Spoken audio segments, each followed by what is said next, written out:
আব্বা আমি সরি, কিছু হয় নাই, জ্ঞান নেই। কাঁদবো না, প্লিজ যত ভুল করছিস সব মাফ করে সামনে টাকা পিছে আর টাকা বানা। আচ্ছা। 2017 সালে শম্পার সাথে আমার পরিচয়। ওকে প্রথম দেখাতেই আমার মনে হয়েছিল যে ওকে আমি বিয়ে করব। এই চিন্তাধারা থেকে তার সম্পর্কে আমি বিভিন্নভাবে খোঁজ খবর নিয়েছি। সম্পর্ক যখন গাড়াইছে তারপরে আছে আমরা 18 সালের জুলাই মাসের 17 তারিখে আমাদের কাবিন সম্পন্ন করি আমরা দুজনেই, কাউকে না জানাই গোপনে। পারিবারিকভাবে কেন জানালেন না? আমাদের একটা চিন্তা ছিল যে আমরা কাবিনটা করে রাখি, ফ্যামিলিগতভাবে আমাদের পরবর্তীতে জানাইয়া ফ্যামিলিভাবে একটা অনুষ্ঠান করব। এটা আর কি আমাদের চিন্তা ছিল। এরপরে আস্তে আস্তে সময় পার হলো, 2019 সাল চলে আসলো। পরে ও আর কি হঠাৎ করে একদিনকে রাত্রে 11টার দিকে অসুস্থ হয়ে পড়ে। তখনও আপনার পরিবার থেকে জানতো না, তখন ওর পরিবারও তখন জানতো না। যখন হঠাৎ শুনলাম যে ও অসুস্থ হয়ে পড়ছে, ওর বাবাই ওকে নিয়ে মাদারীপুর সদর হসপিটালে ভর্তি করছে। তখন আমি রাত্রেবেলা আবার বাসা থেকে বেরোয় হসপিটালে গেলাম, বন্ধুর পরিচয় দিয়া পাশে বসলাম। তখন জ্ঞান ছিল কিন্তু নিঃশ্বাস নিতে পারতেছে না কোনোভাবে আর কি, ও মানে শুইতে পারতেছে না, শুইলে আর কি নিঃশ্বাসের সমস্যা করতে, নিঃশ্বাস বন্ধ হয়ে আসে। পরের দিন ডাক্তার একটা টেস্ট দিল, টেস্ট রিপোর্ট দেখার পরে ডাক্তার বললো কি এ তো বাঁচবে না, এর তো ফুসফুসি শেষ। পরে বলতেছে ঢাকা মহাখালী বক্ষব্যাধিতে নিয়ে যান, যদি সর্বশেষ চেষ্টা যদি কিছু করতে পারে। তা বক্ষব্যাধিতে ভর্তি করলো, পরবর্তীতে অপারেশন করে।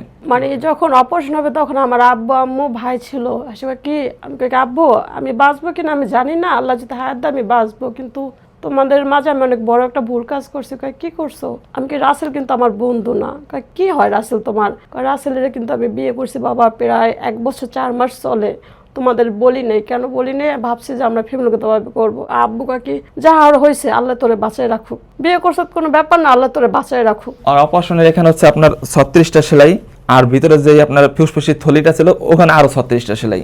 অপারেশনের প্রায় 27-28 দিন পরে রিলিজ দেওয়ার পরে মাদারীপুর যখন ওকে নিয়ে আসা হয়, তখন একবার ভাবছিলাম বাসা জানাবো, কিন্তু বাসা থেকে একটা জিনিস বুঝতে হবে যে আমাদের ফ্যামিলি অবস্থা এত ভালো না যে এই একটা অপারেশন হয়েছে হওয়ার এমন অবস্থা যদি আমি বাসায় জানাই, কোনো ফ্যামিলি স্বাভাবিকভাবে মেনে নেওয়ার কথা না। এই ভয় থেকে আমি বাসায় জানাই নাই, ভাবছি একটু সুস্থ হোক আস্তে আস্তে জানাই। আর একটা অসুস্থ মেয়েকে ছেলের বউ করে নিয়ে আসবো বাসায়, এই জিনিসগুলা কোনো বাপ মাই চায় না, এগুলো মেনে নিত না, যে কারণে ওই ভয় থেকে বাসায় জানানো হয় নাই। তারপর 2019 সাল তখন আমি প্রেগনেন্ট ছিলাম, বাবুর বয়স চলে 4 মাস। ধীরে ধীরে মানে আমার বাচ্চার বয়সটা বাড়তে থাকে। এরপরে এই টেনশন করতে করতে প্রায় বাচ্চা হওয়ার সময় হয়ে এলো।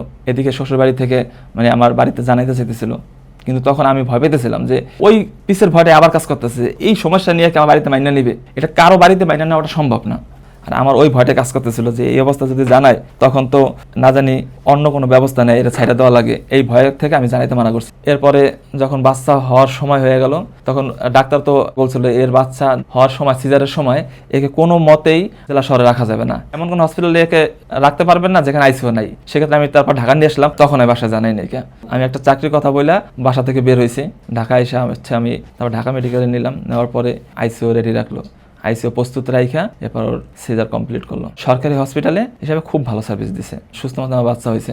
তো বাচ্চাটা হওয়ার আগ পর্যন্ত অনেক টেনশন ছিল যে এখন পর্যন্ত বাসা জানে না আমি কিভাবে কি করবো, কিন্তু বাচ্চা হওয়ার পরে ওর মুখটা যখন আমি দেখছি তখন আর কোনো টেনশন নেই, তখন মনে হইতেছে যে আমি সব ম্যানেজ করতে পারবো। আমার ওই সব বাচ্চা দেখার পরে আমার মন মানে পুরো চেঞ্জ হয়ে গেছে। ভয় ভীতি ছিল, কোনো ভয় নেই যে আমার যদি মাইনে না নেয় আমি আমার মতো করে চলবো, এরকম কাজ করছে তখন।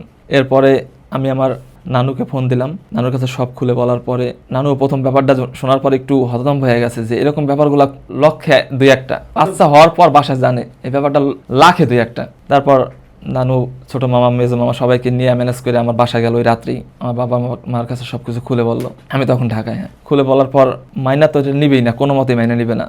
হ্যাঁ, কোনো মতে সে মাইনে নিবে না, এগুলো সম্ভব না মাইনে নেওয়া। এরপরে হসপিটাল থেকে আমার স্ত্রী যখন রিলিজ করলো 3 দিন পরে মাদারীপুর আসলাম, আমার বাচ্চাকে ওর সাথে ওর বাড়িতে রাখলাম।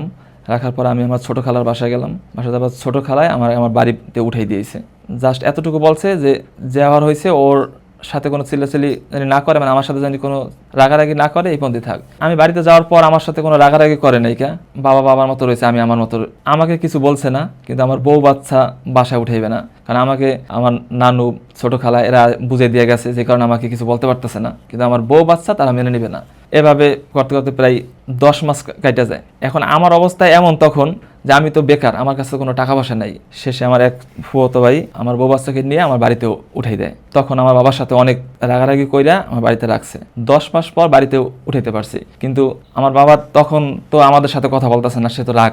আমার বাচ্চাকে নিয়ে যখন আমার বাবার কোলে রাখা হয়েছে, বাবার এমন পরিস্থিতি, সে আর কি মানে বাচ্চাকে ধরতে আছে না, হাত ছেড়ে দিয়ে দাঁড়িয়ে রয়েছে, মানে বসে রয়েছে, ধরবে না।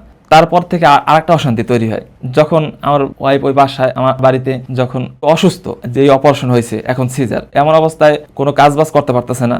এই কাজবাজ না করার কারণে বাড়িতে একটা অশান্তি তৈরি হয়। তারপর বাড়িতে ফ্যামিলিগতভাবে অনেক সমস্যা তৈরি হয়েছে, অনেক অশান্তি তৈরি হইতেছে এই ব্যাপারগুলো নিয়ে, যে ওয়াইফ কাজ করতে পারতেছে না। আমি তো জানি যে ওর কি পরিমাণ সমস্যা, আমি আর ও আল্লাহ ছাড়া এই ব্যাপারগুলো কে জানতেছে না, যে আমার ফ্যামিলিতে এগুলো বুঝবে না যে ওর কোন পরিস্থিতি থেকে ও আসছে। তো বাড়ি থেকে রাগারাগি করে বাড়ি থেকে বের হয়ে গেছে, মানে 1 বছরের মতো ছিলাম বাড়িতে। এরপরে তারপর বের হয়ে গেছে। বের হয়ে গেছে। বের হওয়ার পর বাসা ভাড়া নিলাম এখানে আর কি, এখনো বাড়ির বাইরে আছে। এখন প্রায় 8 মাস থেকে 9 মাস যাবত এখন বাসা ভাড়া আছি। এখন আমি আমার ফুফাতো ভাইয়ের ওখানে একটা চাকরি করি। আমাদের যে কেউ সাপোর্ট করবে ওরকম কেউ নাই, আমাদের নিজের পথে নিজেদের চলতে হবে। না বাবার বাড়ি সাপোর্ট পাই, না পাই আমার শ্বশুর বাড়ি। বাবা মার সাথে কথা হয়? আজকে 9-10 মাস কখনো যোগাযোগ করার চেষ্টা করেনি কিনা।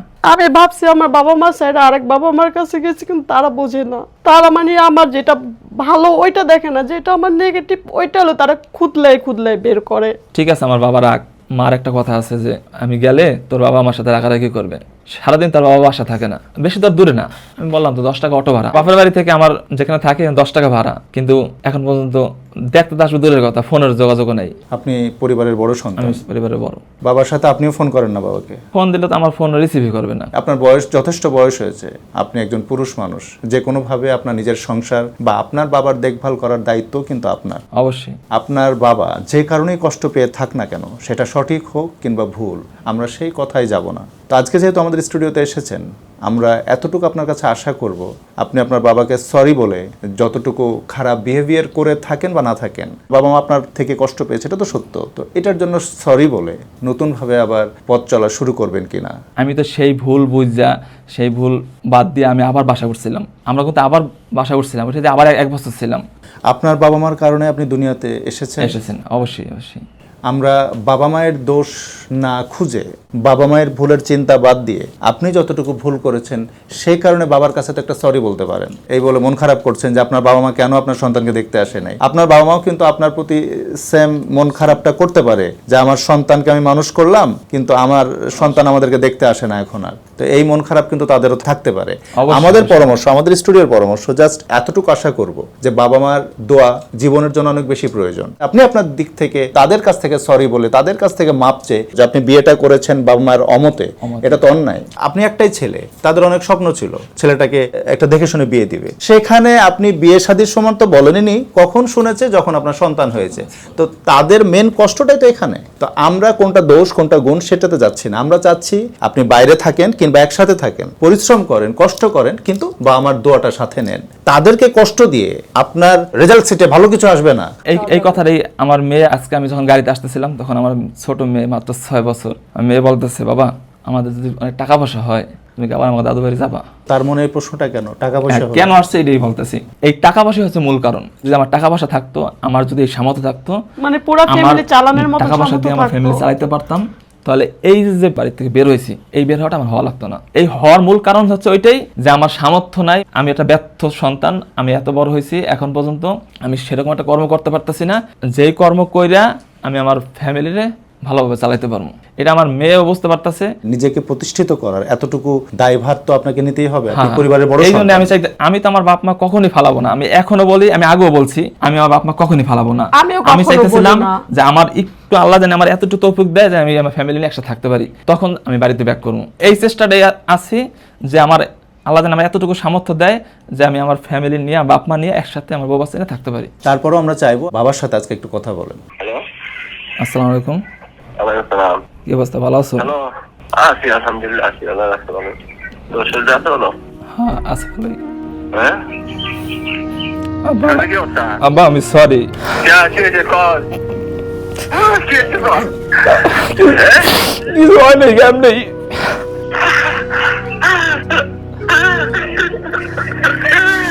কাঁদবো না।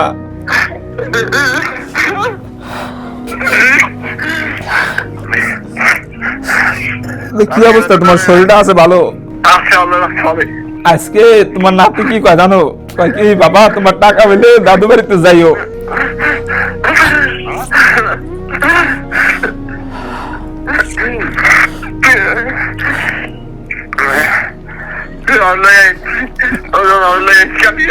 আচ্ছা আমি আমার টাকা আছে, আমি আইয়া আমি মাদারপুর আইয়া আমি বাড়িতে আইতেছি। পিছে যত ভুল করছি সব মাফ করে সামনে টাকা বা পিছে আর টাকা বানা, আমি যে পিছে ভুল করছি সব বাদ দিয়ে দিও হ্যাঁ কইছি। তুই চলে আয়। আচ্ছা আমরা আশা করব আজকের পর থেকে ওনারা আবার একসাথে থাকতে পারবেন এবং আপনার কাজেও উন্নতি হবে। আর এখান থেকে যেই আপনি কথা দেন বাসায় যাবেন। হ্যাঁ অবশ্যই বাসা যাবো, মাদারপুর যাই আগে আমি বাসা যাবো। আপনার পরিবারের সুখ ফিরে আসুক, শান্তি ফিরে আসুক। আমি আল্লাহকে সবসময় বলি, আল্লাহ আমার শ্বশুর শাশুড়ি মানে একসাথে থাকার জন্য তুমি অতটুকু তৌফিক দাও জানি আমরা জানি একসাথে থাকতে পারি। প্রায় 8 থেকে 9 মাস পর বাবার সাথে কথা বললেন এবং কি ধরনের একটা পরিবেশ আমাদের স্টুডিওতে সৃষ্টি হয়েছিল এটা আপনারা দেখলেন। আমরা চাই বাবা ছেলের যে সম্পর্ক সেই সম্পর্ক আগের মতো ফিরে আসুক। বাবা মার যেহেতু বড় সন্তান তারও দায়িত্ব আছে বাবা মার প্রতি, বাবা মাকে দেখভাল করতে হবে, যেমন স্ত্রী সন্তানকে দেখভাল করবেন আপনার বাবা মাকেও আপনাকে দেখভাল করতে হবে। তো আপনার জন্য শুভকামনা, আপনার জীবনে শান্তি ফিরে আসুক, আপনি সুন্দরভাবে নিজের কর্মক্ষেত্রে মনোযোগ দিয়ে কাজ করেন, ইনশাল্লাহ সামনে ভালো দিন আসবে। আজ এই পর্যন্তই, সবাইকে ধন্যবাদ। আসসালামু আলাইকুম।